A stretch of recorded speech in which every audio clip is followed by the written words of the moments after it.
адамның жүректен аяулы жері бола ма? Біздің қазақтың жүректі кісі дегені, батыр кісі дегені. Онан басқа жүректің қасиеттерін анықтап біле алмайды. Рақымдылық, мейірбандылық, әртүрлі істе адам баласын өз бауырым деп, езіне ойлағандай, оларға да болса игі еді демек, бұлар жүрексі. Асықтықта жүректің ісі. Тіл жүректің айтқанына көнсе, жалған шықпайды. Амалдың тілін алса, жүрек ұмыт қалады. Қазақтың жүректісі мақтауға сыймайды.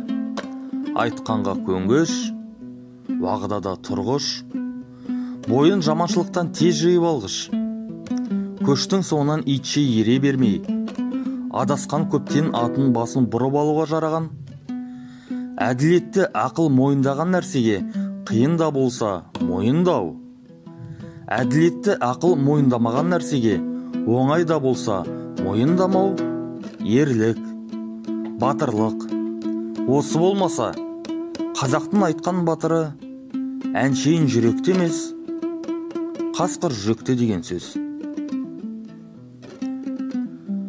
Қазақта адам баласы ғой. Көбі ақылсыздығынан азбайды. Ақылдың сөзін ұғып аларлық жүректе жігер, қайрат, байлаулықтың жоқтығынан азады.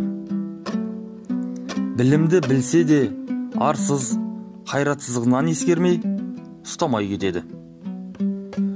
Жаманшылыққа бір елік кеткен соң, бойын жиып алып кетерлік қайрат қазақта кем болады.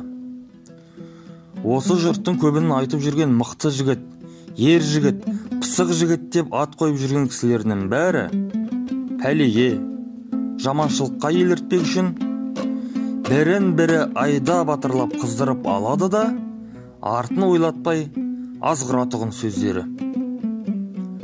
Әйтпесе Құдайға терістіктен, не ар мен ұятқа терістіктен сілкініп, бойын жиып ала алмаған кісі үнемі жаманшылыққа, мақтанға салынып, өз бойын өзі бір тексермей кеткен кісі тәуір жігіт түгілі, әуелі адам ба өзі?